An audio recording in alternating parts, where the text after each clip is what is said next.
குருப்யோ நமஹ ஹரிஹி ஓம்.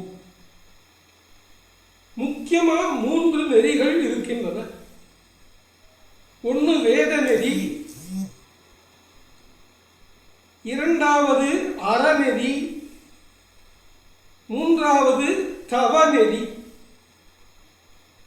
வேத நெறி தழைத்தோங்க மிகு சைவத்துறை விளங்க. சைவ புராணம் பாடுகிறது வேத நெறி தழைத்தோங்கணும், வேதத்தை சம்ரட்சணம் பண்ணணுங்கிறான்.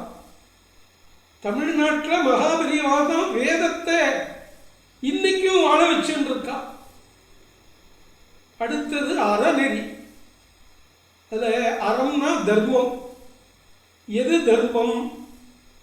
அந்த தர்மத்தில் எது சூக்ஷ்ம தர்மம்? தர்மசாஸ்திரத்தை எல்லாரும் படிக்க முடியாது. வேதம் ஒரு சிலரே கற்கிறார்கள். கொஞ்சம் அதிகம் பேர் தர்மசாஸ்திரத்தையும் படிக்கிறார்.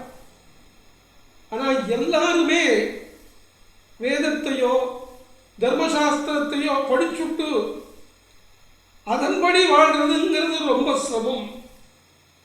அதுக்குதான் 3வது ஒரு நெறியை சொன்னார். ஸ்ரீமத் பாகவதம் 2வது ஸ்கந்தத்தில் இந்த விஷயம் இருக்கு. தபஸ்வினோ தானபரோ அப்படிங்கிற ஸ்லோகத்துக்கு அப்புறம் இதை சொல்ற. தவநெறி, தபஸ் பண்ணணும்.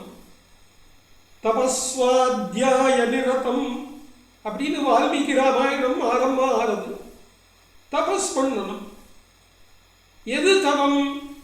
தன்னுயிர் தானரப் பெற்றாரை மண்ணுயிரெல்லாம் தொழுகின்ற தவம் என்பான் வள்ளுவன்.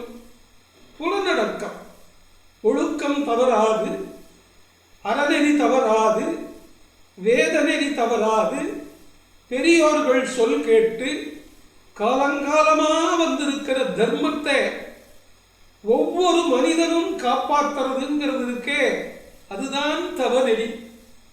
காட்டுக்கு போய் தான் தவம் பண்ணணும் இல்லை, இங்கே ஊருக்குள் இருந்து கொண்டே தவம் செய்யலாம். அது ஒழுக்கம். திருக்குறள் 1330 முதல் 108 அதிகாரம் 1080 பாக்கள் காட்டுகின்ற வேதநெறியை, அறநெறியை, தவநெறியை நாம் திருக்குறளும் பகவத்கீதையும் கற்றாலே தெரிந்து கொண்டு விட முடியும். முக்கியமானது 3 நெறிகள்: வேதநெறி, அறநெறி, தவநெறி. அதை பற்றி இனி பின்னாளில் விரிவாக ஒரு வீடியோ வெளியிடலாம் இருக்கின்றேன். காத்திருங்கள்.